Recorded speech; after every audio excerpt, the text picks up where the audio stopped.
ഹരേ കൃഷ്ണ കൃഷ്ണ കൃഷ്ണ ഹരേ ഹരേ, ഹരേ രാം രാം രാം ഹരേ ഹരേ. ഹരേ കൃഷ്ണ. എല്ലാ ഭക്തജനങ്ങൾക്കും സ്വാഗതം. നമുക്ക് ഇന്നത്തെ സത്സംഗം കണ്ടിന്യൂ ചെയ്യാം. സത്സംഗം തുടരുകയാണ്. നമ്മൾ ശ്രീമദ് ഭാഗവതം ഇന്ന് എടുക്കാൻ വിചാരിച്ചതാണ്. പക്ഷെ എന്നാലും നമുക്ക് ഇന്നലെയും ജേർണി ഹോം എടുക്കാൻ പറ്റിയില്ല. വേറൊരു സത്സംഗം വൈകിട്ടുണ്ടായിരുന്നു. കുട്ടികൾക്കായിട്ടുള്ള ക്ലാസ് ഇന്നലെ ഉണ്ടായിരുന്നു. അതുകൊണ്ടാണ് ഇന്ന് വൈകുന്നേരത്ത് നമുക്ക് ജേർണി ഹോം വീണ്ടും എടുക്കാൻ ശ്രമിക്കാം. എന്നിട്ട് നാളെ മുതൽ എല്ലാ ദിവസവും രാവിലെ ശ്രീമദ് ഭാഗവതം വീണ്ടും നമുക്ക് അങ്ങനെയാക്കാം. ഓം നമോ ഭഗവതേ വാസുദേവായ. ഓം നമോ ഭഗവതേ വാസുദേവായ. ഓം നമോ ഭഗവതേ വാസുദേവായ. നാരായണം നമസ്കൃത്യം നരം ചൈവ നരോത്തമം. ഹരേ കൃഷ്ണ. എന്നിട്ട് നരം ചൈവ നരോത്തമം ദേവീം സരസ്വതീം വ്യാസം തതോ ജയമുദീരയേത്. അഷ്ടപ്രായേഷു അഭദ്രേഷു നിത്യം ഭാഗവത സേവ. അല്ലെങ്കിൽ അത് നിർത്തിക്കാമോ? ഇത് ഓൺ ചെയ്യും.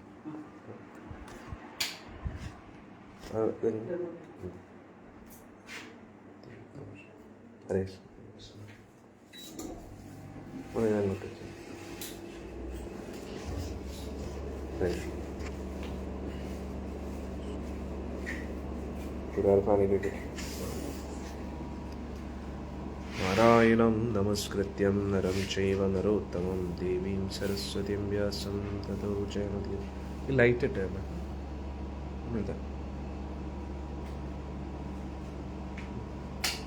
നാരായണം നമസ്കൃത്യം നരം ചൈവ നരോത്തമം ദേവീം സരസ്വതീം വ്യാസം തതോ ജയമുദീരയേത്.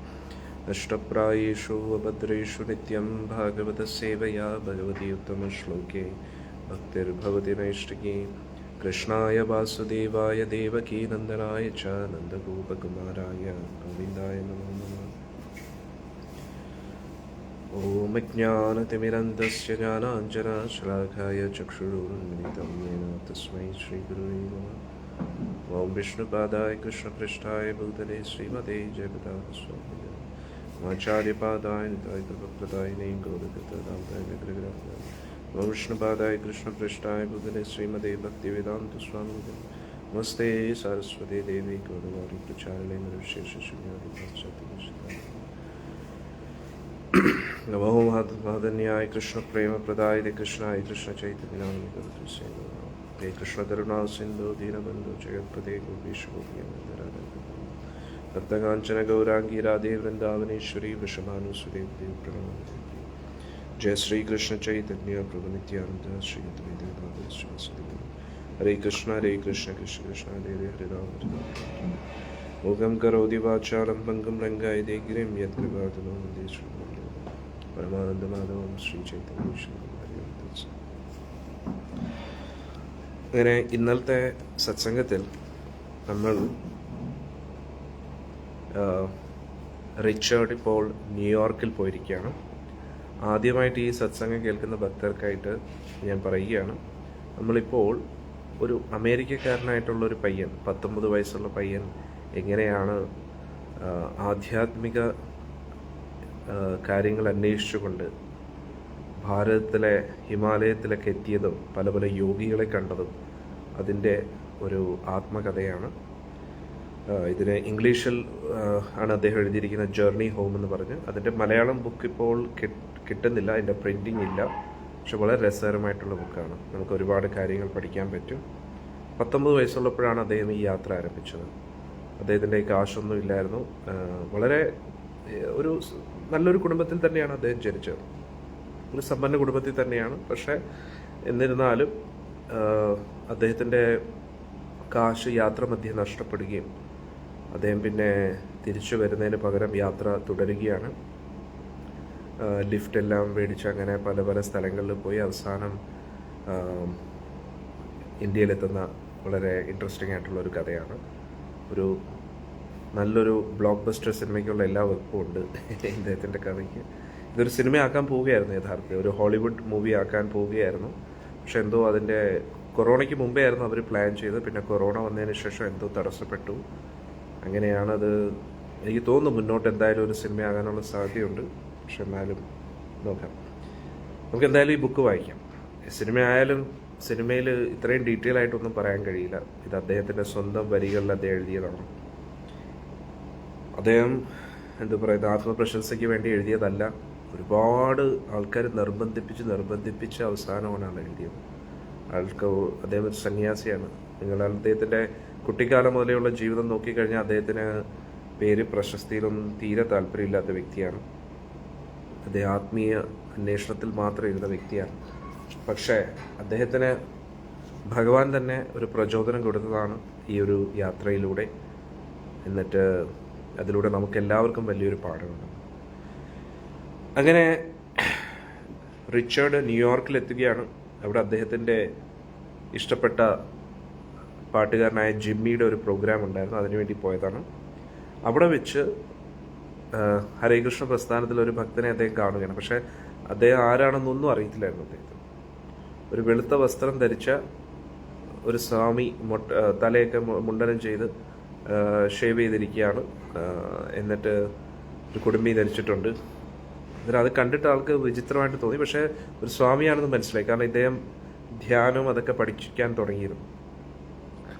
അങ്ങനെ അദ്ദേഹം ഒരു പാംപ്ലേറ്റ് കൊടുത്തു, ഒരു നോട്ടീസ്. എന്നിട്ട് അതിന് പകരമായിട്ട് എന്തെങ്കിലും ഒരു ഡൊണേഷൻ ചോദിച്ചിരുന്നു. പക്ഷേ ഇദ്ദേഹത്തിൻ്റെ കയ്യിൽ ഒന്നും ഇല്ലായിരുന്നു. അതിൻ്റെ ഇടയിൽ വേറൊരാൾ കഞ്ചാവ് വിൽക്കാനായിട്ട് റിച്ചാർഡിൻ്റെ അടുത്ത് വരിക. റിച്ചാർഡ് കഞ്ചാവൊന്നും അടിക്കത്തില്ല, പക്ഷേ ആ സമയത്ത് മിക്ക യുവാക്കളും കഞ്ചാവിൻ്റെ അടിമയായിരുന്നു. ആ സമയത്ത് റിച്ചാർഡ് ഒന്നും മിണ്ടിയില്ല. ആ സമയത്ത് റിച്ചാർഡ് ഈ കഞ്ചാവ് വിൽക്കുന്ന ആളും ഈ സ്വാമിയായിട്ടൊരു തർക്കത്തിലാവണം. അവർ തമ്മിൽ ഒരു തർക്കമാവും. അതിൻ്റെ ഇടയിൽ അവർ പോവുകയാണ്. പക്ഷേ ഈ നോട്ടീസ് ഇദ്ദേഹത്തിൻ്റെ കയ്യിൽ തന്നെ പെട്ടുപോവുകയാണ്. ഇദ്ദേഹം അത് നോക്കിയത് പോലും ഇല്ല, അദ്ദേഹം അകത്തെടുത്ത് വെക്കുകയാണ്. അതുവരെയാണ് നമ്മൾ പഠിച്ചത്. ഇനി നമുക്ക് നോക്കാം. പിറ്റേ ദിവസം റിച്ചാർഡിൻ്റെ കൂട്ടുകാരൻ്റെ വീട്ടിലായിരുന്നു, ബ്രൂക്ലിൻ എന്ന് പറയുന്ന സ്ഥലത്ത്. അദ്ദേഹത്തിന് ഗാരിയുടെ ഒരു ഫോൺ ലഭിച്ചു. എന്നിട്ട് പറഞ്ഞു, ന്യൂ ജേഴ്സി, ഇത് അമേരിക്കയിലെ ഒരു സ്ഥലമാണ്, അങ്ങോട്ട് എത്താൻ പറഞ്ഞു. അവിടെ ഫ്രാങ്ക് എന്ന് പറഞ്ഞ ഒരു കൂട്ടുകാരനുണ്ട്. ഫ്രാങ്കിൻ്റെ വീട്ടിൽ നമുക്ക് കാണുന്നുണ്ട്. അവിടെ എത്തിയപ്പം ഗാരിയും ഫ്രാങ്കും വലിയൊരു മാപ്പും നോക്കിയിട്ട് അവിടെ ഇരിക്കുകയാണ്. എന്നിട്ട് പറഞ്ഞു, നമ്മൾ കുറച്ച് ദിവസത്തേക്ക് യൂറോപ്പിലേക്ക് പോകണം. എന്നിട്ട് ഗാരി പറഞ്ഞു, നിനക്കും നീയും വന്നേ പറ്റൂന്ന്. പക്ഷേ റിച്ചാർഡ് ആണെങ്കിൽ പ്ലാൻ ചെയ്തിരിക്കുമായിരുന്നു, എത്രയും പെട്ടെന്ന് ചിക്കാഗോയിൽ എത്തണം. എന്നിട്ട് അവിടെ അവധിക്കാലത്ത്, ഇപ്പം വെക്കേഷൻ ടൈമായിരുന്നു, അന്നേരം അവധി കാലത്ത് അവിടെ എന്തെങ്കിലും ഒരു ജോലി ചെയ്യാമെന്നായിരുന്നു റിച്ചാർഡ് പ്ലാൻ ചെയ്തത്. പക്ഷേ ഫ്രാങ്ക് പറഞ്ഞു, ഫ്രാങ്കിൻ്റെ കാശുണ്ട്, 3 പേർക്കുള്ള കാശുണ്ട്, അതുകൊണ്ട് വിഷമിക്കേണ്ട, നമുക്ക് 3 പേർക്ക് യാത്രയാവുന്നു. ഇനി റിച്ചാർഡിൻ്റെ മുമ്പിൽ ഒരേ ഒരു ദൗത്യം, ഇതെങ്ങനെ അച്ഛനെ അമ്മയും കൺവിൻസ് ചെയ്യണം. റിച്ചാർഡിൻ്റെ കുടുംബത്തിൽ ആരും അമേരിക്കയ്ക്ക് പുറത്ത് ഇതുവരെ പോയിട്ടില്ല. അന്നേരം പ്രത്യേകിച്ച് റിച്ചാർഡിനെ ഇത്രയും സ്നേഹിക്കുന്ന അച്ഛനും അമ്മയും എങ്ങനെ അനുവദിക്കും?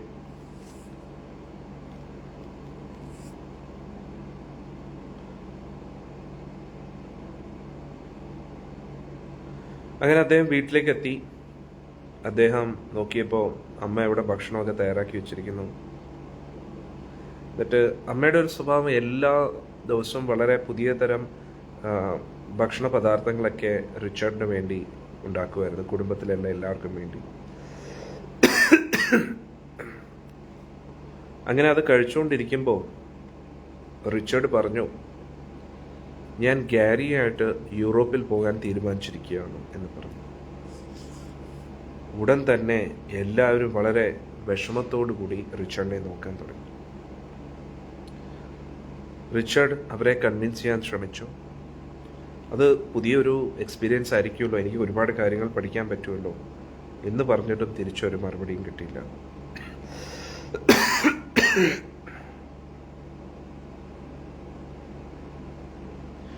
എന്നിട്ട് റിച്ചാർഡ് പറഞ്ഞു, എനിക്ക് ഒരുപാട് പുതിയ കാര്യങ്ങൾ പഠിക്കാൻ പറ്റും, സെപ്റ്റംബർ ആകുമ്പോഴത്തേക്ക് ഞാൻ കോളേജിലേക്ക് തിരിച്ചെത്താം. 3 ദിവസത്തിനുള്ളിൽ നമ്മൾ യാത്രയ്ക്ക് പോവുകയാണ്. അന്നേരം ഒന്ന് ആലോചിച്ച് നോക്കണം, കുറച്ച് നാളത്തേക്ക് പോകുന്ന യാത്ര എന്നേക്കുമായിട്ടുള്ളൊരു യാത്രയായിട്ട് മാറുകയാണ്.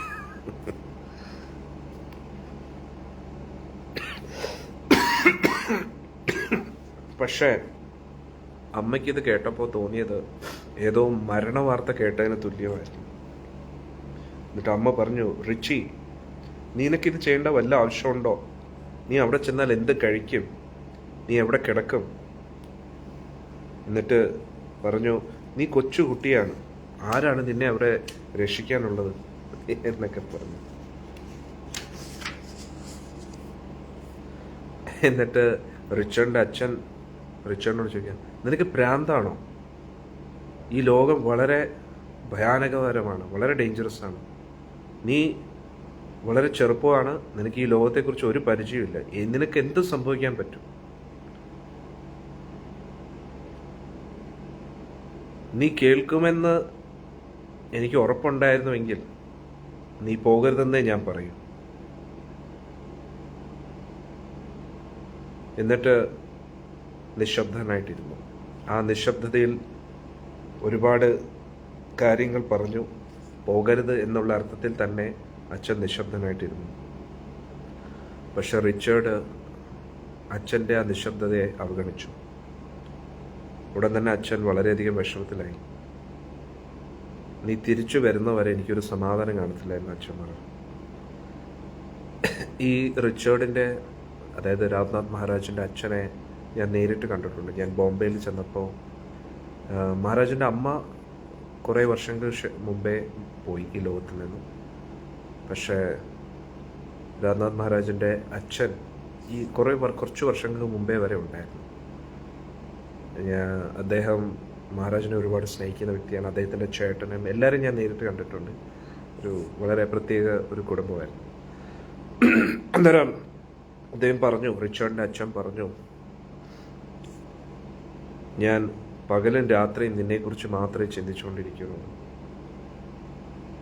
അതേ സമയത്ത് റിച്ചർഡിൻ്റെ ഇളയ സഹോദരൻ പറഞ്ഞു, വളരെ നല്ല കാര്യമാണ് ചേട്ടാ, പുതിയ കാര്യമൊക്കെ പുതിയ സ്ഥലമൊക്കെ കാണാൻ പറ്റുമല്ലോ, എനിക്കും വരണമെന്ന് ആഗ്രഹമുണ്ടെന്നു, പക്ഷെ എനിക്ക് വരാൻ കഴിയില്ലെന്നു. പക്ഷെ അച്ഛൻ്റെ അമ്മയുടെ വിഷമം കണ്ടിട്ട് അനിയൻ പറഞ്ഞു, പറ്റുമ്പോഴൊക്കെ ഇങ്ങോട്ട് എഴുത്തെഴുതണം എന്നൊക്കെ പറഞ്ഞു. അങ്ങനെ റിച്ചർഡിൻ്റെ യാത്ര ഇവിടെയാണ് തുടങ്ങുന്നത്. ഹരേ കൃഷ്ണ. എങ്ങനെയുണ്ട്? വളരെ ഇൻട്രസ്റ്റിംഗ് അല്ലേ?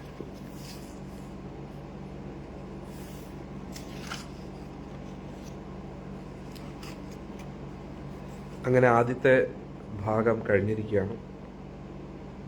ഇനി യൂറോപ്പിലേക്കുള്ള യാത്ര. ഇനി തുടരണോ? ഇനി കേൾക്കാൻ താല്പര്യമുണ്ടോ എല്ലാവർക്കും? നിങ്ങൾ തന്നെ വായിച്ചാൽ പോരെ? എന്തു പറയുന്നു?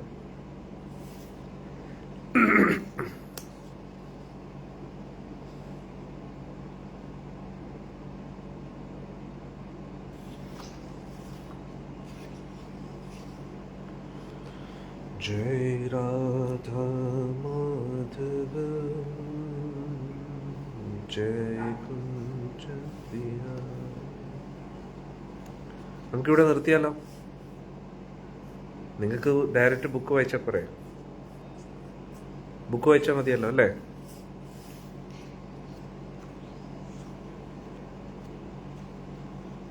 എന്തു പറയുന്നു?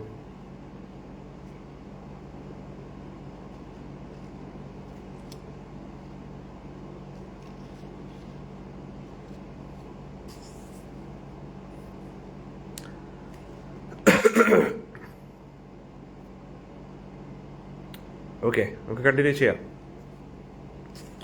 അങ്ങനെ റിച്ചർഡിൻ്റെ യാത്രാ ദിവസം എത്തിയിരുന്നു. റിച്ചർഡ് പ്ലെയിനിൻ്റെ ഉള്ളിൽ കയറി. എന്നിട്ട്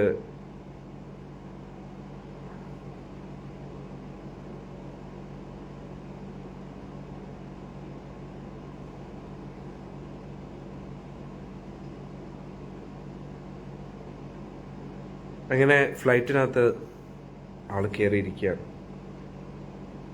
ഫ്ലൈറ്റ് വളരെ ഒരു ലോങ് ജേർണിയാണ്, ഒരുപാട് സമയം എടുക്കുമെന്നറിയാം.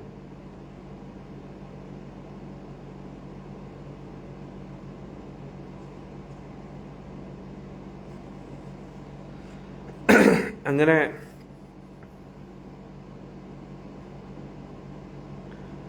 റിച്ചർഡിൻ്റെ അടുത്ത് തന്നെ വളരെ ഫേമസ് ആയിട്ടുള്ള റിച്ചർഡ് പല പ്രാവശ്യവും അദ്ദേഹത്തിൻ്റെ പാട്ടുകൾ കേട്ടിട്ടുണ്ട്. വളരെ ഫേമസ് ആയിട്ടുള്ള പാട്ടുകാരൻ ഇരിക്കുകയായിരുന്നു. ജോണി എന്നായിരുന്നു പേര്. അങ്ങനെ ആളുമായിട്ട് കുറേ നേരം സംസാരിച്ചു.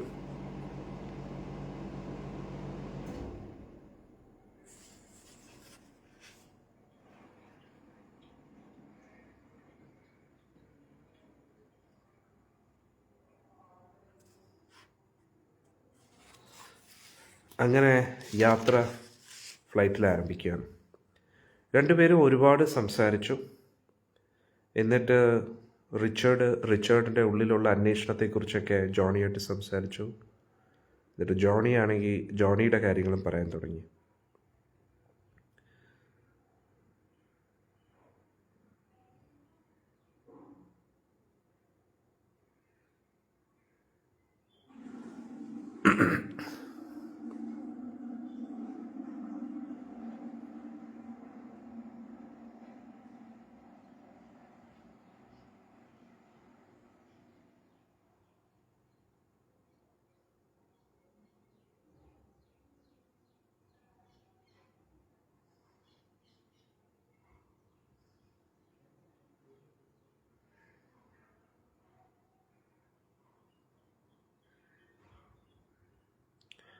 അങ്ങനെ ജോണിയുടെ ജീവിതത്തിലെ പല കാര്യങ്ങളും റിച്ചർഡുമായിട്ട് സംസാരിക്കുകയാണ്.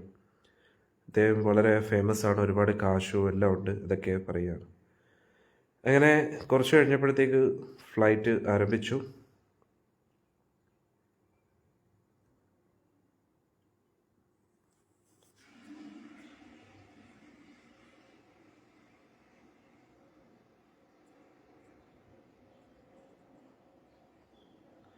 അങ്ങനെ ജോണി പറഞ്ഞ് കുറച്ച് കഴിഞ്ഞപ്പോൾ റിച്ചർഡിൻ്റെ കയ്യിൽ ഹാർമോണിക്ക കണ്ടു, മൗത്ത് ഓർഗൻ. എന്നിട്ട് പറഞ്ഞു, നീ അത് വായിക്കൂ, അതിനനുസരിച്ച് ഞാനും പാടാമെന്ന് പറഞ്ഞു. അങ്ങനെ രണ്ടുപേരും അവിടെ സന്തോഷത്തിൽ ആൾ പാടുകയും ചെയ്തു. അതിനൊത്ത് റിച്ചർഡ് ഹാർമോണിക്ക വായിക്കുകയും ചെയ്തു.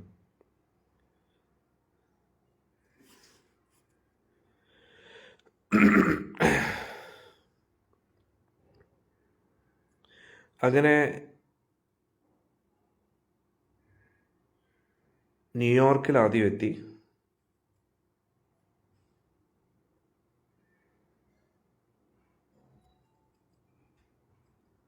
അങ്ങനെ ജോണിയെ കാത്ത് അതീവ സുന്ദരിയായിട്ടുള്ളൊരു പെൺകുട്ടി അവിടെ നിൽക്കുകയാണ്. ഇതൊക്കെ റിച്ചർഡ് കണ്ടുകൊണ്ടിരിക്കുകയാണ്.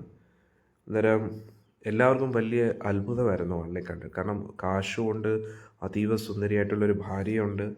ഇതെല്ലാവരും അത്ഭുതത്തോടു കൂടി നോക്കുകയായിരുന്നു.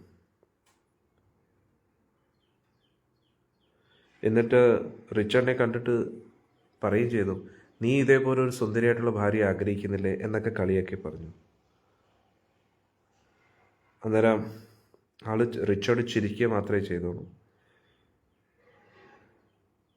എന്നിട്ട് റിച്ചർഡ് ജോണി അടുത്ത് പറഞ്ഞു, ഇന്ന് മുതൽ ഞാൻ എൻ്റെ ആധ്യാത്മിക യാത്ര ആരംഭിക്കുകയാണ്. ഞാൻ നിൻ്റെ കൂട്ടത്തിൽ നിന്ന് കഴിഞ്ഞാൽ എൻ്റെ വഴി മുടങ്ങുമെന്ന് പറഞ്ഞു. അങ്ങനെ തമാശ രീതിയിൽ എന്തൊക്കെയോ പറഞ്ഞു. അതായത് ഒരു കണക്റ്റിംഗ് ഫ്ലൈറ്റ് ആയിരുന്നു. അത് ന്യൂയോർക്കിൽ ഇറങ്ങിയിട്ട് പിന്നെ അവിടുന്ന് വീണ്ടും പോവുകയാണ്. അങ്ങനെ റിച്ചർഡും ഗാരിയും ഈ ജോണിയുടെ പേര് ഓർക്കണം. എന്തിനാണെന്നറിയാം, മുന്നോട്ട് ജോണിയുടെ ജീവിതത്തിൽ ഒരു സംഭവം ഉണ്ടാവും, അത് റിച്ചർഡ് അറിയുകയും ചെയ്യുകയാണ്. ജോണി എന്ന് പറയുന്നത് വളരെ ഫേമസ് ആയിട്ടുള്ള പാട്ടുകാരനാണ്. ഏറ്റവും സുന്ദരിയായിട്ടുള്ളൊരു ഭാര്യയുണ്ട്, വളരെ ഫേമസ് ആണ്, ഇപ്പോൾ ഒരുപാട് കാശുമുണ്ട്, വളരെ പ്രശസ്തനാണ്. എന്നിട്ട് റിച്ചർഡിനെ പറഞ്ഞ് പ്രലോഭിപ്പിക്കാൻ തോന്നും, നീ എൻ്റെ കൂട്ടത്തിൽ വാ, നിനക്കും കാശും പ്രശസ്തി എല്ലാം കിട്ടും, നല്ല സുന്ദരിയായിട്ടുള്ള ഭാര്യയൊക്കെ കിട്ടും എന്നൊക്കെ പറഞ്ഞു. പക്ഷേ റിച്ചർഡ് പറഞ്ഞു, നിൻ്റെ കൂട്ടത്തിൽ നിന്ന് ഞാൻ എൻ്റെ വഴി തെറ്റിപ്പോവും, എനിക്ക് ആധ്യാത്മികമായിട്ട് അന്വേഷണത്തിലാണെന്നൊക്കെ പറഞ്ഞു. അങ്ങനെ റിച്ചർഡ് യൂറോപ്പിലെത്തി. അങ്ങനെ ലുക്സംബർഗ് എന്ന് പറയുന്ന സ്ഥലത്ത് ഒരു വലിയൊരു ഗ്രൗണ്ടുണ്ട്, ഒരു വലിയൊരു മൈതാനം. അവിടെ ഒരു ചെറിയ ടെൻ്റ് അടിച്ചു. ടെൻറ്റിനുള്ളിൽ ഈ 3 പേരും കൂടെ കിടന്നുറങ്ങുകയാണ്. അന്നേരം ഈ ഇംഗ്ലീഷുകാർ പോകുമ്പോൾ നിങ്ങൾ അറിയാമല്ലോ, ഈ വലിയൊരു ബാഗ്, ഇപ്പം നമ്മുടെ നാട്ടിലെ പയ്യന്മാരും ആ സ്റ്റൈൽ കോപ്പി ചെയ്യാൻ തുടങ്ങിയിട്ടുണ്ട്. വലിയൊരു ബാഗും ടെൻറ്റും അതൊക്കെ വെച്ചിട്ട് ഇംഗ്ലീഷുകാരെ പോലെ ആകാൻ ശ്രമിക്കുകയാണ്. അന്നേരം അത് പൊതുവെ ഇംഗ്ലീഷുകാരായിരുന്നു എപ്പോഴും. വലിയൊരു ബാഗും കാണും, അതിനകത്ത് സ്ലീപ്പിംഗ് ബാഗും കാണും, അതിനകത്ത് ബെഡും പുതപ്പും എല്ലാം കൂടെ മിക്സ് ചെയ്തൊരു ഒരു ഒരു സാധനമുണ്ട്, അതിങ്ങനെ ചുരുട്ടി വയ്ക്കും. അന്നേരം അതിൻ്റെ ഉള്ളിൽ 3 പേരും കൂടെ കിടക്കുകയായിരുന്നു. എല്ലാവരും 3 പേരും വളരെ ആകാംക്ഷയോടെ അടുത്ത ദിവസത്തിനായിട്ട് കാത്തിരിക്കുകയാണ്. അടുത്ത ദിവസം യൂറോപ്പിലെ ഓരോ സ്ഥലങ്ങളിലും സന്ദർശിക്കണം. റിച്ചേണിൻ്റെ ഉള്ളിൽ ഒരേ ഒരു ആഗ്രഹമുള്ളൂ, ആധ്യാത്മികമായിട്ടുള്ള കാര്യങ്ങളൊക്കെ പഠിക്കണം എന്നുള്ള ഒറ്റ ലക്ഷ്യമുള്ളൂ. അങ്ങനെ പിറ്റേ ദിവസം നേരം പുലർന്നു. നേരം പുലർന്നപ്പോൾ സൂര്യൻ ഉദിച്ചു കഴിഞ്ഞു. അന്നേരം റിച്ചേർഡ് ടെൻറ്റിൽ നിന്ന് പുറത്തു വന്നു. റിച്ചേർഡും ഗാരിയും വളരെ സന്തോഷത്തോടു കൂടി പുറത്തു വരികയാണ്. കാരണം എന്താ, യൂറോപ്പിലെ ആദ്യത്തെ ദിവസം. അങ്ങനെ റിച്ചേർഡ് പുറത്തു വന്നപ്പോൾ പെട്ടെന്ന് ഫ്രാങ്ക് ആയിരുന്നു ഇവരുടെ 3 പേരുടെയും ട്രിപ്പിൻ്റെ എല്ലാ കോസ്റ്റും വഹിക്കാമെന്ന് പറഞ്ഞ ആള് അലറാൻ തുടങ്ങി. അന്നേരം ഉടനെ ഗാരിയും റിച്ചേർഡും അടുത്ത് വന്ന് നോക്കിയപ്പോൾ എന്ത് പറ്റി എന്ന് പറയുമ്പോൾ കാശ് ആരോ മോഷ്ടിച്ചു, ആരോ എൻ്റെ കാശെല്ലാം എടുത്തുകൊണ്ട് പോയെന്ന് പറഞ്ഞു. അങ്ങനെ ഗാരിയും റിച്ചേർഡും ഉള്ളിലുള്ള എല്ലാ സ്ഥലങ്ങളും നോക്കി, പക്ഷെ പേഴ്സും കാശും ഒന്നും കാണാനില്ല. ഉടനെ ഗാരി ഫ്രാങ്കിൻ്റെ തോളിൽ കൈവച്ചിട്ട് പറഞ്ഞു, വിഷമിക്കണ്ട, നമ്മൾ രണ്ടുപേരും നിൻ്റെ ചിലവെല്ലാം നോക്കാം. എന്നിട്ട് റിച്ചേർഡും ഗാരിയും പറഞ്ഞു, നമ്മുടെ എന്തൊക്കെയാണോ അത് നിൻ്റെയും കൂടെ ആണ്, നമുക്ക് കാശ് വേണ്ട, നമുക്ക് രണ്ടുപേരും നമ്മളെല്ലാവരും ഉണ്ടല്ലോ എന്ന് പറഞ്ഞു. പക്ഷെ ഫ്രാങ്ക് തല ഇങ്ങനെ കുനിച്ചു വെച്ചിരിക്കുകയാണ്.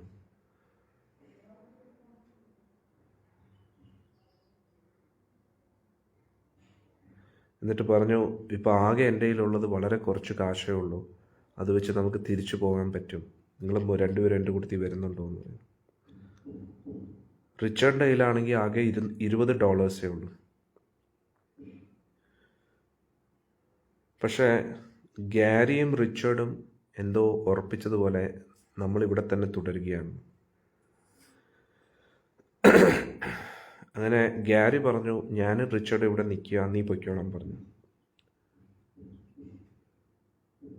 അങ്ങനെ ഫ്രാങ്ക് തിരിച്ച് ഒറ്റ രാത്രി കഴിഞ്ഞപ്പോഴത്തേക്ക് തിരിച്ച് അമേരിക്കയിലേക്ക് വരും.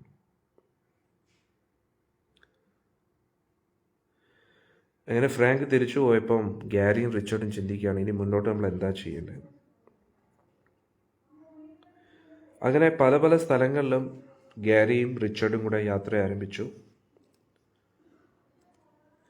അങ്ങനെ അവിടെ കുറേ ഇതേപോലെയുള്ള യാത്ര ചെയ്യുന്ന ഒരു കൂട്ടം ആൾക്കാർ ഗാരിയും റിച്ചേർഡിനെയും ക്ഷണിച്ചു ഭക്ഷണം കഴിക്കാനായിട്ട്. അവിടെ ഭക്ഷണം കഴിച്ചു. അങ്ങനെ ബെൽജിയം, ഹോളണ്ട്, പല പല സ്ഥലങ്ങളിലും അവരുടെ കൂട്ടത്തിൽ യാത്ര ആരംഭിച്ചു.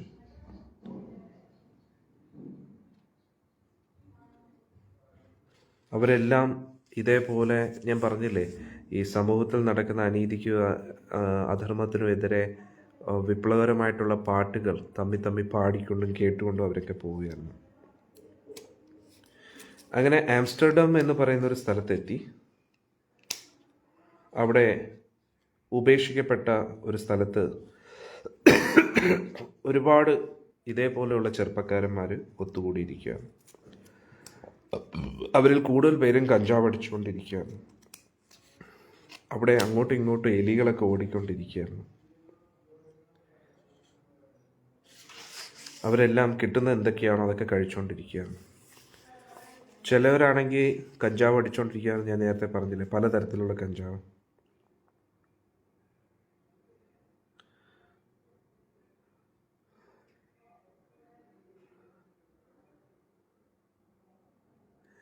അങ്ങനെ വരും ദിവസങ്ങളിൽ ഒരു കാശ് പോലും ഉപയോഗിക്കാതെ എങ്ങനെ ജീവിക്കാമെന്ന് ഗാരിയും റിച്ചേർഡും പഠിച്ചു. വളരെ കുറച്ച് കാശ് ചിലവാക്കിയിട്ട് ബ്രെഡ് എന്തെങ്കിലും മേടിക്കും. അത് കഴിച്ചിട്ട് എന്നിട്ട് ഒരു മരത്തിൻ്റെ ചുവട്ടിൽ കിടക്കും. എന്നിട്ട് ഈ ബ്രെഡും കഴിച്ചിട്ടായിരുന്നു ഇവർ എത്രയോ ദിവസം ജീവിച്ചിരുന്നു. ചില സമയങ്ങളിൽ ബ്രെഡിൽ ചീസും കൂടെ പുരട്ടി കഴിക്കും.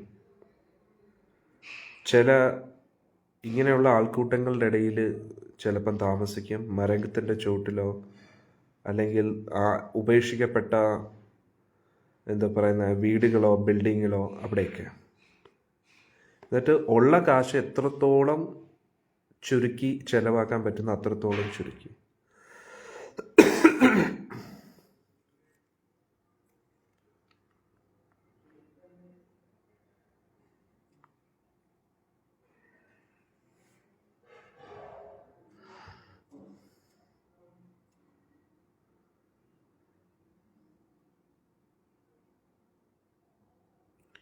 അങ്ങനെ ഇരിക്കുമ്പോൾ കോസ്മോസ് എന്ന് പറയുന്നൊരു സ്ഥലമുണ്ട്. അവിടെ സ്പിരിച്വൽ നൈറ്റ് ക്ലബ് എന്ന് പറയുന്നൊരു സ്ഥലമുണ്ടായിരുന്നു.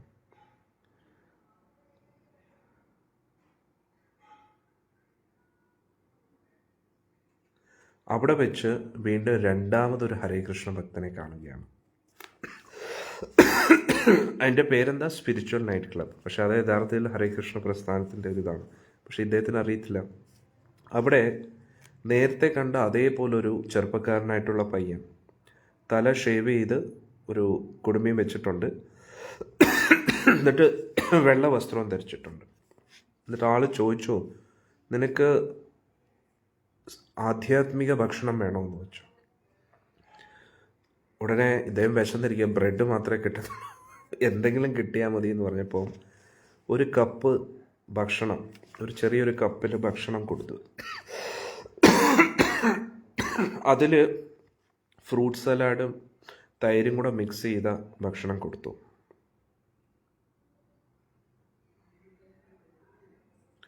എന്നിട്ട് ഇനി ഞാൻ എന്താ ചെയ്യേണ്ടതെന്ന് ചോദിച്ചു. നീ കഴിച്ചോളാം.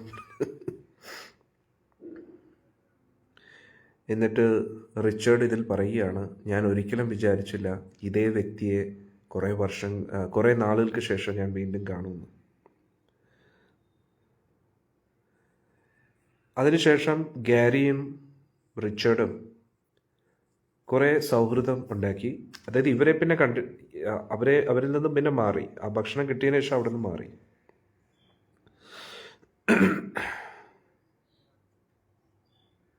പല പല ചർച്ചുകൾ, പള്ളികളിലും പല പല ആധ്യാത്മിക കേന്ദ്രങ്ങളിലും ഒക്കെ ഇവർ സഞ്ചരിക്കുമായിരുന്നു. എന്നിട്ട് ലൈബ്രറിയിൽ നിന്നൊക്കെ പുസ്തകം എടുത്ത് വായിക്കുമായിരുന്നു. പക്ഷേ ഇദ്ദേഹത്തിന് ഏറ്റവും ഇഷ്ടപ്പെട്ട സ്ഥലം ഒരു കെനലിൻ്റെ അടുത്തുള്ളൊരു സ്ഥലമാണ്. അതിൽ അവിടെ ഒഴിഞ്ഞ സ്ഥലമാണ്. അവിടേക്ക് ഇരുന്ന് ഇദ്ദേഹം എപ്പോഴും ധ്യാനത്തിലോട്ട് ഇരുന്നുകൊണ്ടിരിക്കും. അങ്ങനെ റിച്ചർഡും ഗാരിയും യാത്ര തുടർന്നുകൊണ്ടേയിരുന്നു. ഉള്ള കാശ് എത്രത്തോളം കുറച്ച് ഉപയോഗിക്കാൻ പറ്റുന്ന അത്രത്തോളം ഉപയോഗിച്ചു. അങ്ങനെ കുറച്ച് കാശ് കൊണ്ട് ഇവർ നേരെ ഹോളണ്ടിലേക്ക് യാത്ര ആരംഭിച്ചു. പിന്നെ ഇംഗ്ലീഷ് ചാനൽ, അതൊരു സമുദ്രമാണ്, അതുവഴി നേരെ UK എത്തി.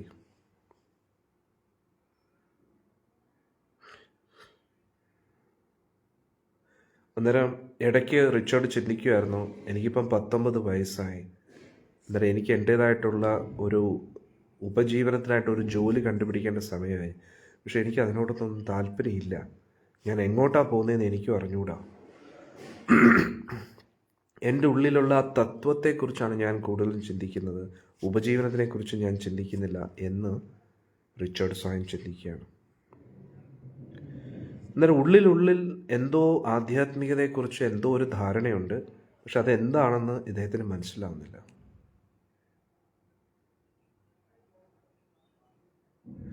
ഇദ്ദേഹത്തിൻ്റെ ഉള്ളിൽ എപ്പോഴും ഇദ്ദേഹം ചിന്തിക്കുന്ന കുറച്ച് വചനങ്ങളുണ്ട്. അതിൽ പറയുന്നു, നമുക്ക് ജീവിക്കാനായിട്ട് ഒരു തത്വം വേണം. ആ തത്വത്തിന് വേണ്ടി നമ്മുടെ ജീവിതത്തെ പൂർണ്ണമായിട്ട് സമർപ്പിക്കാൻ തയ്യാറാവണം. അങ്ങനെ ആ തത്വത്തിന് വേണ്ടി നമ്മുടെ ജീവിതത്തെ ഹോമിക്കാൻ നമ്മൾക്ക് തയ്യാറായില്ല എങ്കിൽ ജീവിച്ചിരുന്നിട്ട് പ്രത്യേകിച്ച് കാര്യമില്ല എന്നാണ് പറയുന്നത്. അതായത് ഇവിടെ യഥാർത്ഥത്തിൽ പറയുന്നത്, If a person does not have an ideal he has to die for, he has nothing meaningful to live for. അതായത് നമ്മുടെ ലൈഫിൽ, ജീവിതത്തിൽ ചില സിദ്ധാന്തങ്ങൾ വേണം.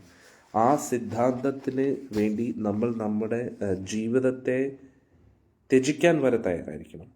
അങ്ങനെ ത്യജിക്കാൻ തക്കവണ്ണം നമ്മുടെ ജീവിതത്തിൽ ഉറച്ച സിദ്ധാന്തങ്ങളില്ലെങ്കിൽ നമ്മുടെ ജീവിതം നിരർത്ഥകമാണ് എന്നാണ് അതിൽ നിന്ന് ഉദ്ദേശിക്കുന്നത്. അതുകൊണ്ട് ഇദ്ദേഹം വിചാരിച്ചു, ഉപജീവനത്തിനെക്കാട്ടും ഏറ്റവും പ്രധാനമായിട്ടുള്ളത് ജീവിതത്തിൻ്റെ മൂല്യങ്ങളെ മനസ്സിലാക്കുക, ജീവിതത്തിൻ്റെ ലക്ഷ്യത്തെ മനസ്സിലാക്കുക. അതല്ലാതെ ജീവിച്ചിരുന്നിട്ട് പ്രത്യേകിച്ച് ഉപയോഗമൊന്നുമില്ല എന്നാണ്. അന്നേരം എന്തായിരിക്കണം ആ ജീവിത മൂല്യം, ജീവിതത്തിൻ്റെ ലക്ഷ്യം എന്തായിരിക്കണം? അതില്ലാതെ ജീവിച്ചിട്ട് കാര്യമില്ല.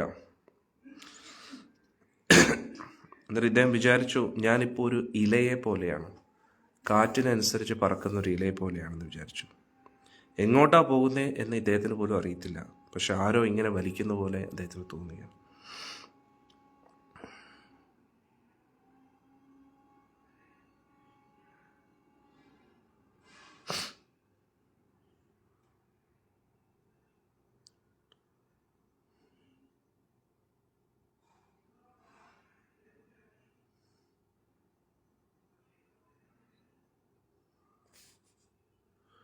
എന്നിട്ട്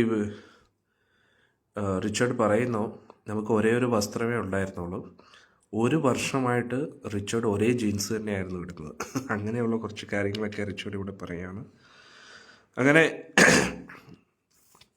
UK എത്തിയപ്പോൾ അവിടുത്തെ ഗവൺമെൻറ് ഉദ്യോഗസ്ഥന്മാർ, കാരണം UK കയറുമ്പോൾ പാസ്പോർട്ടും വിസയൊക്കെ നോക്കുമല്ലോ, അങ്ങനെ അമേരിക്കൻ പാസ്പോർട്ട് അവരൊക്കെ നോക്കി.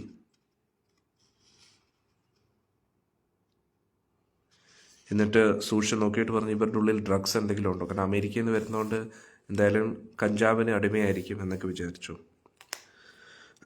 പക്ഷെ അവരെ നോക്കിയിട്ട് അവർക്ക് ആകെ കിട്ടിയത് ഒരു ടീഷർട്ടും കുറച്ച് അണ്ടർവെയറും ബ്രഷും ഒരു ചീപ്പും ഒരു ബൈബിളും ഒരു സോപ്പും, എന്നിട്ട് നേരത്തെ കിട്ടിയ നോട്ടീസും.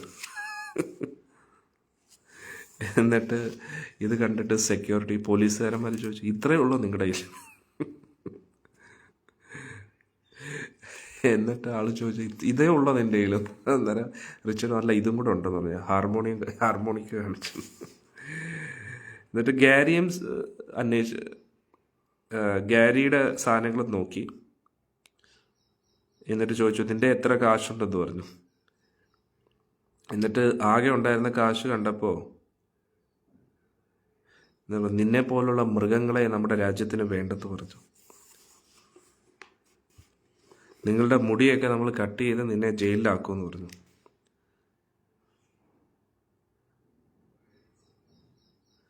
അവസാനം കത്രിക കൊണ്ടുവരാൻ പറഞ്ഞു. ഇവരുടെയൊക്കെ മുടി കട്ട് ചെയ്തിട്ട് നന്നായി ചെക്ക് ചെയ്യും, ഇവന്മാരുടെ വസ്ത്രത്തിനുള്ളിൽ എന്തെങ്കിലും ഒളിപ്പിച്ചു വെച്ചിട്ടുണ്ടോ.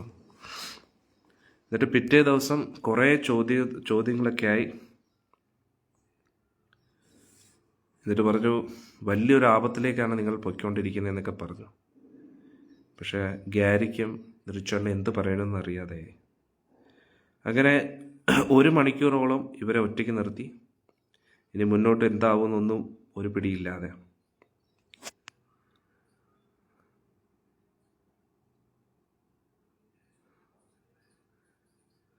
അങ്ങനെ ഒരുപാട് ചെക്ക് ചെയ്തിട്ടും അവസാനം പ്രശ്നങ്ങളൊന്നും ഇല്ലെന്ന് മനസ്സിലായപ്പം, നിങ്ങളുടെ ഭാഗത്ത് നിന്ന് എന്തെങ്കിലും ഒരു അബദ്ധം വന്നു കഴിഞ്ഞാൽ ജീവിതകാലം മുഴുവൻ ഈ ജയിലിലായിരിക്കും എന്ന് പറഞ്ഞു. എന്നിട്ടും അങ്ങനെ നേരെ അവരെ അനുവദിച്ചു UK കയറാൻ. പക്ഷെ എന്നാലും ഉള്ളിൽ നല്ല ഭയം ഉണ്ടായിരുന്നു. അങ്ങനെ UK എത്തി. അങ്ങനെ ഇരിക്കുമ്പോൾ സ്കോട്ട്ലൻഡിൽ നിന്ന് വരുന്ന ഒരു ദമ്പതികളെ കണ്ടു. എന്നിട്ട് അവർ ചിരിച്ചിട്ട് വെച്ചു, നിങ്ങൾ എങ്ങോട്ടാണ് പോകുന്നതെന്ന് പറഞ്ഞു. അന്നേരം ഗ്യാരി നമുക്ക് തന്നെ അറിഞ്ഞൂടെന്ന് പറഞ്ഞു. ഉടൻ തന്നെ അതിലിരിക്കുന്ന ആണ് ഒരു ബോട്ടിൽ ബിയർ കൊടുത്തു. നമ്മൾ ഒരു റോക്ക് ഫെസ്റ്റിവൽ നടക്കുകയാണ്, നിങ്ങളും വരുന്നുണ്ടോ എന്ന് പറഞ്ഞു. നമ്മുടെ കൂട്ടത്തിൽ കൂടിക്കോളാൻ പറഞ്ഞു. ഉടനെ ഗ്യാരിയും റിച്ചർഡിനും വലിയ സന്തോഷമായി. അങ്ങനെ നേരെ വണ്ടിയിലേക്ക് കയറി.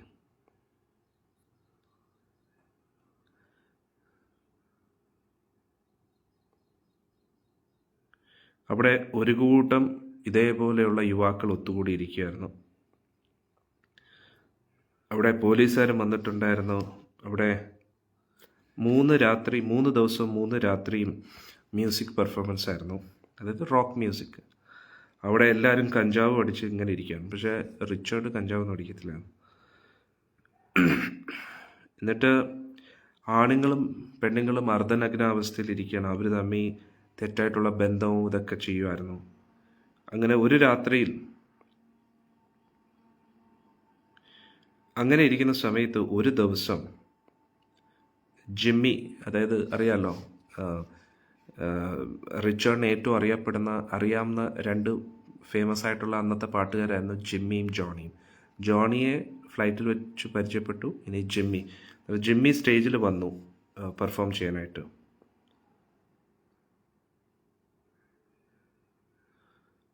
അങ്ങനെ സ്റ്റേജിൽ പെർഫോം ചെയ്തുകൊണ്ടിരിക്കുകയായിരുന്നു.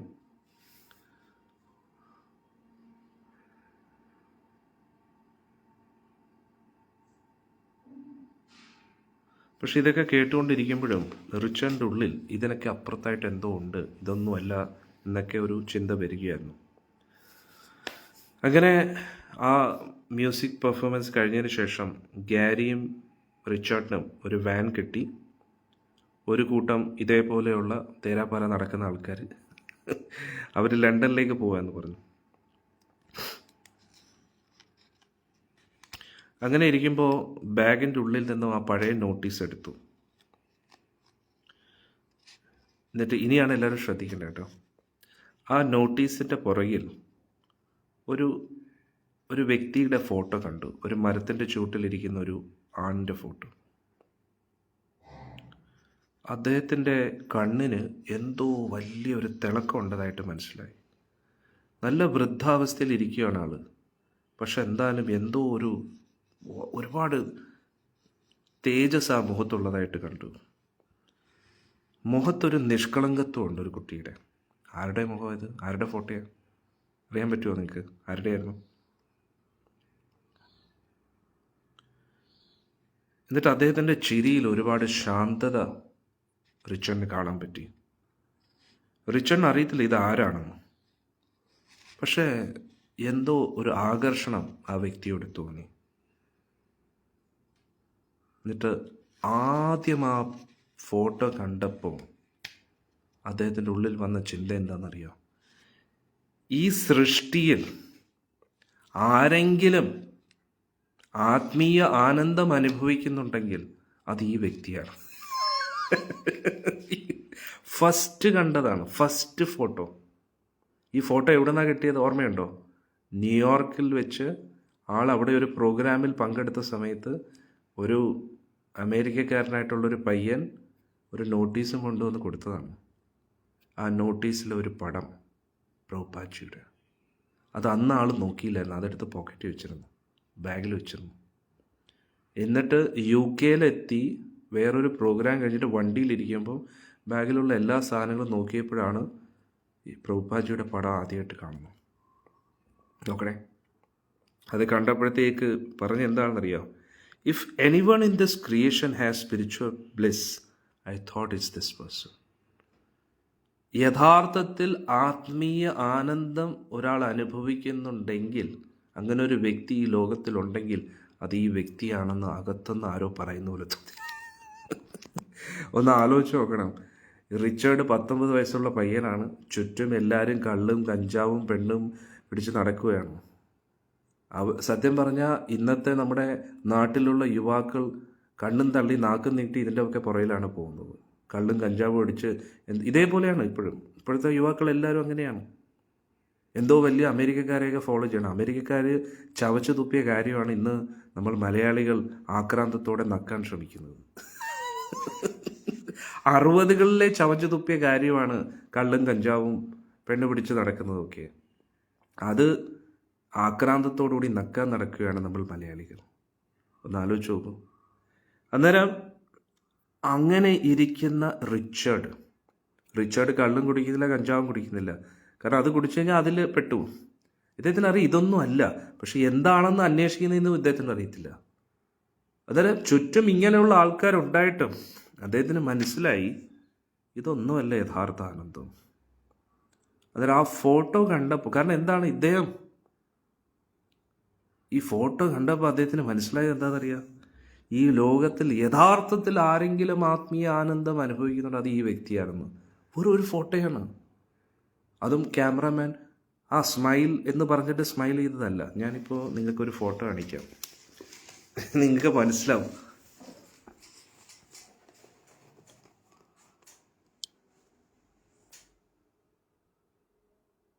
നോക്ക്, എന്താണ് ആ ചിരി അല്ലേ?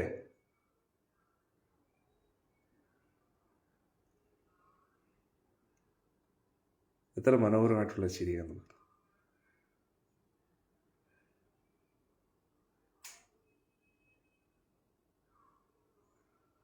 ജയ് പ്രഭുപാദ്.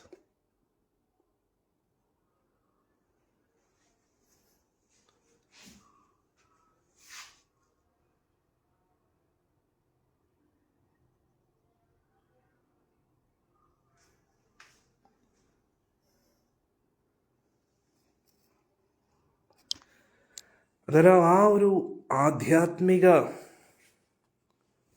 ആനന്ദം അതൊരു ഫോട്ടോയിലും കാണാൻ പറ്റുന്നില്ല. ഒരു ഫോട്ടോയിൽ ആ ആനന്ദം കാണാൻ പറ്റി. അന്നേരം ഇത് കണ്ടിട്ട് റിച്ചർഡിന് തോന്നുകയാണ്, ഈ ലോകത്തിൽ യഥാർത്ഥത്തിൽ ആരെങ്കിലും ആനന്ദം അനുഭവിക്കുന്നുണ്ടെങ്കിൽ അത് ഈ വ്യക്തി തന്നെ. അതിനുശേഷം എന്ത് പറ്റി? ഒരു മിനിറ്റ്.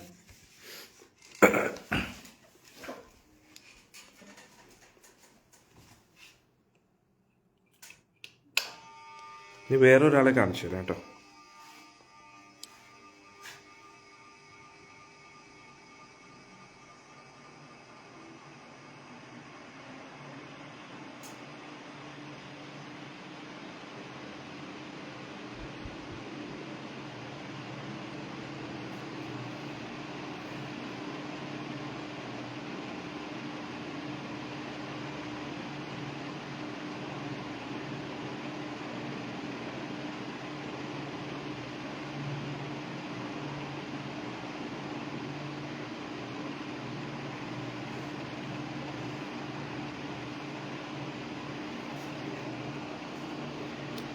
എങ്ങനെയുണ്ട്?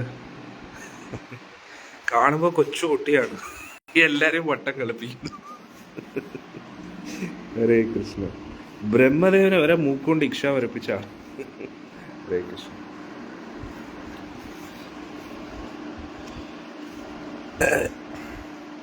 കുറച്ച് കഴിഞ്ഞപ്പോ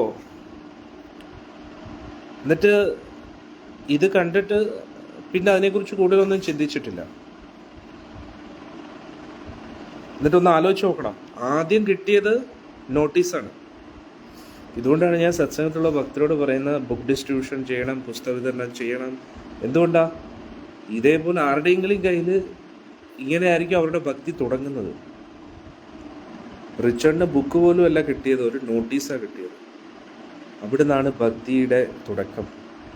രണ്ടാമത് UK വെച്ചൊരു പ്രസാദം കിട്ടി. നമ്മൾ എല്ലായിടത്തും പ്രസാദ വിതരണം, ഇത് രണ്ടും വളരെ ഇമ്പോർട്ടൻ്റ് ആണ്. പുസ്തക വിതരണവും പ്രസാദവും, ഇതിലൂടെയാണ് ഭക്തി ആരംഭിക്കുന്നത്. നമ്മൾ ഒട്ടും വിചാരിക്കാത്ത ഒരാളായിരിക്കും ഭക്തിയിൽ വരുന്നത്. കാരണം ഇന്ന് ഈ രാധാനാഥ് മഹാരാജ് ഇസ്കോണിന് വേണ്ടി, ഈ പ്രസ്ഥാനത്തിന് വേണ്ടി ചെയ്യുന്ന കാര്യങ്ങൾക്ക് ഒരു കണക്കില്ലെന്നുള്ളതാണ്. എൻ്റെ ഗുരു മഹാരാജ് എങ്ങനെയാണ് ഒരാൾ ഭക്തിയിൽ വരുന്നതെന്ന് പറയാൻ കഴിയില്ല. ഇനി പ്രഭുപാദ്ജി പോലും ആദ്യം അദ്ദേഹത്തിൻ്റെ ഗുരുവിനെ കാണാൻ താല്പര്യപ്പെട്ടില്ല. കാരണം എന്താ, ഗുരുവാണെന്നൊന്നും അറിയത്തില്ല. പക്ഷെ അദ്ദേഹത്തിൻ്റെ കൂട്ടുകാരൻ നിർബന്ധിപ്പിച്ചിട്ടാണ് കൊണ്ടുവന്നത്. പക്ഷെ വന്നതിന് ശേഷം മനസ്സിലായി, ഇത് കറക്റ്റാണ്. അതേപോലെയാണ്. അതുകൊണ്ട് നമ്മൾ പ്രചരണം ചെയ്യണം, കൂടുതൽ പേർക്ക് ഈ സത്മാർഗം പറഞ്ഞു കൊടുക്കണം. ഇതാണ് അവരോട് ചെയ്യുന്ന ഏറ്റവും വലിയ കാര്യം. അങ്ങനെ രണ്ടാമത് ഈ നോട്ടീസ് നോക്കിയപ്പോഴാണ് പ്രഭുപാദ്ജിയുടെ പടം ഓർമ്മ വന്നത്. അതിനുശേഷം റിച്ചർഡ് പറയുന്നു, ലണ്ടൻ്റെ അടുത്ത് തന്നെ ഒരു കൂട്ടം ആൾക്കാരുമായിട്ട് ഒരു മുറിയിൽ താമസിക്കുകയായിരുന്നു. അങ്ങനെ ന്യൂസ് പേപ്പർ വായിച്ചുകൊണ്ടിരിക്കുകയായിരുന്നു. ന്യൂസ് പേപ്പർ വായിച്ചുകൊണ്ടിരുന്നപ്പോൾ റിച്ചർഡിൻ്റെ കൂട്ടത്തിലുള്ള വേറെ കൂട്ടുകാർ പെട്ടെന്ന് വിഷമിച്ചു. ഇത് കണ്ടപ്പോൾ റിച്ചർഡും ഗ്യാരിയും ചോദിച്ചു, എന്ത് പറ്റിയെന്ന്. ഉടനെ തന്നെ ആ കൂട്ടുകാരൻ പറഞ്ഞു, വലിയ ഒരു ബാഡ് ന്യൂസ് ഉണ്ട്, ജിമ്മി ഹെൻഡ്രിക്സ് മരിച്ചു. ജിമ്മി ആരാന്ന് മനസ്സിലായോ? അതായത് രാംനാഥ് മഹാരാജ് റിച്ചർഡ് ഫ്ലൈറ്റിൽ കയറിയപ്പോൾ എന്താ സംഭവിച്ചത്? ഇദ്ദേഹമാണ് അടുത്തിരുന്നിട്ട് വലിയ കാര്യത്തിൽ പാട്ടൊക്കെ പാടിയത്. എന്നിട്ട് എയർപോർട്ടിൽ ചെന്നപ്പോൾ എന്താ പറഞ്ഞത്? ഇതേപോലെ ഒരു സുന്ദരി നിനക്കും വേണമെന്ന് നിനക്ക് ആഗ്രഹമില്ലേ? എനിക്ക് എല്ലാം ഉണ്ട്, കാശുമുണ്ട്, പ്രശസ്തിയുണ്ട്, എല്ലാം ഉണ്ടെന്നൊക്കെ പറഞ്ഞ് അതേ വ്യക്തി മരിച്ചു എന്ന്. ഇത് കേട്ടപ്പോൾ എന്നിട്ട് റിച്ചർഡിനെ കൂട്ടത്തിൽ കൂട്ടാനും ആഗ്രഹിച്ചു. പക്ഷെ റിച്ചർഡ് എന്താ പറഞ്ഞാൽ, നിന്റെ കൂട്ടത്തിൽ നിന്നാൽ ഞാൻ വഴിതെറ്റി പോകുമെന്ന് പറഞ്ഞു. അതേ വ്യക്തി മരിച്ചു എന്ന്. എന്നിട്ട് ഉടനെ റിച്ചർഡ് ചോദിച്ചു, എന്താ പറ്റിയെന്ന് ചോദിച്ചു. എന്നിട്ട് ആ ന്യൂസ് പേപ്പർ മുന്നിൽ കൊണ്ടുവന്നു. ലണ്ടൻ ന്യൂസിലാണ് അന്ന് വന്നിരിക്കുന്നത്. അതിലെന്താ സംഭവിച്ചത്? കഴിഞ്ഞ രാത്രി ഒരുപാട് ഉറക്കഗുളിക കഴിച്ചു. ആ ഉറക്കഗുളിക കഴിച്ച് ശ്വാസം മുട്ടി ആൾ മരിച്ചു എന്ന് പറഞ്ഞു. ഗ്യാരി തലയിൽ കൈവച്ചു. വലിയൊരു ഷോക്കായിരുന്നു റിച്ചർഡിനും ഗ്യാരിക്കും. ഉടൻ തന്നെ റിച്ചർഡ് ചിന്തിക്കാൻ തുടങ്ങി, ഇതിൽ നിന്ന് ഞാൻ എന്താ പഠിക്കേണ്ടത്? റിച്ചർഡ് സ്വയം ചോദിച്ചു. ഈ ജിമ്മിക്ക് എല്ലാം ഉണ്ടായിരുന്നു. ഒരു ചെറുപ്പക്കാരനായിട്ടുള്ള പയ്യൻ ആഗ്രഹിക്കുന്ന എല്ലാം ഉണ്ടായിരുന്നു. കാശുണ്ട്, പ്രശസ്തിയുണ്ട്, നല്ല കഴിവുണ്ട്, അതീവ സുന്ദരിയായിട്ടുള്ള സ്ത്രീജനങ്ങളുടെ സാന്നിധ്യമുണ്ട്. പക്ഷെ എന്നിട്ടും അവൻ സംതൃപ്തനല്ല. റിച്ചർഡ് ചിന്തിച്ചു, ഇതേപോലെയാണ് ഇന്നത്തെ തലമുറ എല്ലാവരും. ആയിരക്കണക്കിന് യുവാക്കൾ തമ്മിൽ പറയുന്നു, സെക്സ് ആണ് ഏറ്റവും ഇമ്പോർട്ടൻ്റ്, ഡ്രഗ്സ് ആണ് ഇമ്പോർട്ടൻ്റ്, റോക്ക് മ്യൂസിക് ആണ് വേണ്ടുന്നത്, ഇതാണ് ജീവിതത്തിൻ്റെ പുരോഗതി എന്ന്. സ്വാതന്ത്ര്യമാണ് വേണ്ടത്, എന്തും എപ്പോഴും ചെയ്യാനുള്ളൊരു സ്വാതന്ത്ര്യം വേണം എന്ന് വിചാരിച്ചു. പക്ഷേ ഇതല്ല. ഒരു മാതാജി പറയുന്നത് ജോണി അല്ല, അത് മാതാജി, ഇത് ജിമ്മിയാണ്. ജോണി എന്ന് പറയുന്നത് വേറൊരു കൂട്ടുകാരനാണ്. ആ ജോണി എന്ന് പറയുന്ന ആള് അമേരിക്ക മുതലേ റിച്ചർഡിനെ അറിയാവുന്ന വ്യക്തിയാണ്, അടുത്ത സുഹൃത്തുമാണ്. പക്ഷേ ജിമ്മിയെയാണ് ഫ്ലൈറ്റിൽ വെച്ച് പരിചയപ്പെട്ടത്. അന്നേരം റിച്ചർഡ് ചിന്തിക്കുകയാണ്, ഇന്നത്തെ യുവാക്കൾ സ്വാതന്ത്ര്യത്തെ ആഗ്രഹിക്കുന്നു, പക്ഷെ ഇത് യഥാർത്ഥ സ്വാതന്ത്ര്യമാണോ? അല്ല. അവർ കൂടുതൽ അടിമകളായിക്കൊണ്ടിരിക്കുകയാണ്. എന്തിൻ്റെ? കള്ളിൻ്റെയും കഞ്ചാവിൻ്റെയും ലൈംഗിക ബന്ധത്തിൻ്റെയും അടിമയായിക്കൊണ്ടിരിക്കുകയാണ്. ഇത് യഥാർത്ഥ സ്വാതന്ത്ര്യമല്ല.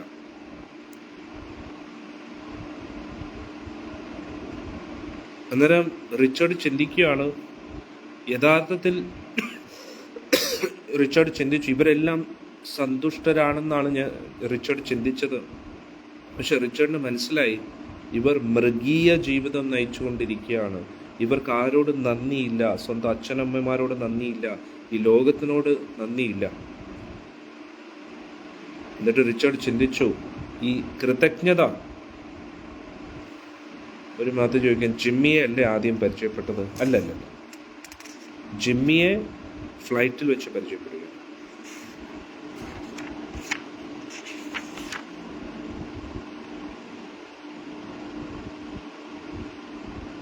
ജിമ്മി ആയാലും ശരി, ജോണി ആയാലും രണ്ടും കണക്കാണ്. അത് നിങ്ങൾ തന്നെ നോക്കട്ടോ. എന്തായാലും ആൾ ആത്മഹത്യ ചെയ്തു.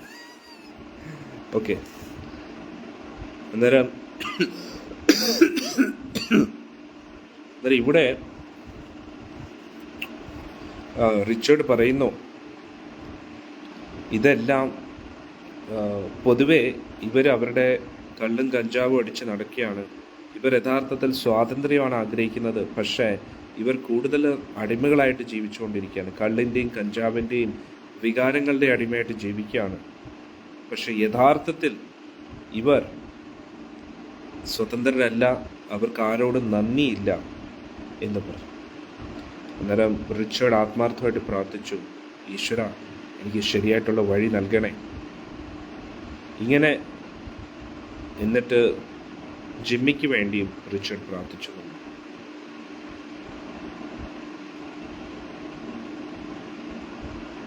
അപ്പോൾ തന്നെ റിച്ചർഡിന് ഒരുപാട് കുറ്റബോധം തോന്നി. സമൂഹത്തിൽ ഒരുപാട് അനീതി അധർമ്മം നടക്കുന്നുണ്ട്, പക്ഷെ അതിൻ്റെ സൊല്യൂഷൻ മുടിയും താടി ഇങ്ങനെ വളർത്തി സമൂഹത്തിലുള്ള എല്ലാത്തിനും എതിർക്കുക എന്നതാണ് അല്ല. വിമർശനം ആർക്കും ചെയ്യാൻ പറ്റും, പരിഹാരമാണ് നമ്മൾ കണ്ടെത്തേണ്ടത്. ഇന്നത്തെ യുവാക്കൾ അങ്ങനെയാണ്, അവരെല്ലാത്തിനും കുറ്റം മാത്രം കണ്ടുപിടിച്ചുകൊണ്ടിരിക്കുന്നു. എന്നാൽ ഇതൊരു പുതിയ സംഭവമല്ല, അതാണ് നമ്മൾ മനസ്സിലാക്കി. ഇത് നമ്മൾ പഠിക്കുന്നത് എപ്പോഴത്തെ കാര്യമാണ്? 60കളിൽ നടന്ന സംഭവമാണ്. 60കളിൽ അമേരിക്കയിൽ നടന്ന കാര്യമാണ് ഇപ്പോൾ നമ്മൾ ഇന്ത്യയിൽ കാണാൻ പറ്റുന്നത്. അത് വലിയ സംഭവമൊന്നുമില്ല. ഇതൊക്കെ അമേരിക്കക്കാർ കഴിഞ്ഞ കാര്യങ്ങളാണ് ഇപ്പോൾ നമ്മുടെ കേരളത്തിൽ കുട്ടികൾ ആസ്വദിക്കാൻ ശ്രമിച്ചുകൊണ്ടിരിക്കുന്നത്. സിഗരറ്റും വലിച്ച് കള്ളും കുടിച്ച് കഞ്ചാവും അടിക്കുമ്പോൾ എന്തോ വലിയ വീരശൂര പരാക്രമികളാണെന്നാണ് ഇന്നത്തെ കുട്ടികൾ തെറ്റിദ്ധരിക്കുന്നത്. ക്ഷമിക്കണം, പക്ഷെ ഒന്നും അല്ല എന്ന് നമ്മൾ മനസ്സിലാക്കണം. അങ്ങനെ ജിമ്മിയുടെ മരണം റിച്ചർഡിനെ ഒരുപാട് കുലുക്കി. ഒരിക്കൽ റിച്ചർഡിന് ചിലപ്പോൾ തോന്നുമായിരുന്നു, ഈ സമൂഹത്തിൽ നടക്കുന്ന അനീതി അധർമ്മം, ഇതിനെതിരെ വലിയൊരു വിപ്ലവം ഇങ്ങനെയുള്ള യുവാക്കൾ കൊണ്ടുവരും എന്ന് റിച്ചർഡ് ചിന്തിച്ചിരുന്നു. പക്ഷെ യഥാർത്ഥത്തിൽ ഇതൊരു നന്മയ്ക്ക് വേണ്ടിയുള്ള വിപ്ലവമല്ല, ഉള്ളതിനെയും കൂടെ നശിപ്പിക്കുന്ന രീതിയിലാണ് എന്ന് റിച്ചർഡിന് തോന്നി. ജിമ്മി ഹെൻഡ്രിക്സിൻ്റെ മരണത്തോടുകൂടി റിച്ചർഡിൻ്റെ സ്വപ്നങ്ങളും തകർന്നു. പക്ഷെ എന്നാലും മരണത്തിൻ്റെ അടുത്തെത്തിയ ഒരു വ്യക്തി അവസാനമായിട്ടും ഒരു ശ്വാസം എടുക്കാൻ ശ്രമിക്കും. അതുകൊണ്ട് റിച്ചർഡ് പിന്നെയും യാത്ര തുടരാൻ ആരംഭിക്കുകയാണ്. ഓക്കെ, ഇനിയുള്ള ഭാഗം നമുക്കിന്ന് വൈകുന്നേരത്തെ 7 മണിക്ക് എടുക്കാം. ഇതുവന്ന എല്ലാ ഭക്തജനങ്ങൾക്കും ഭഗവാന്റെ അനുഗ്രഹം ലഭിക്കട്ടെ എന്ന് പ്രാർത്ഥിക്കുന്നു. ഓക്കെ, ഹരേ കൃഷ്ണ.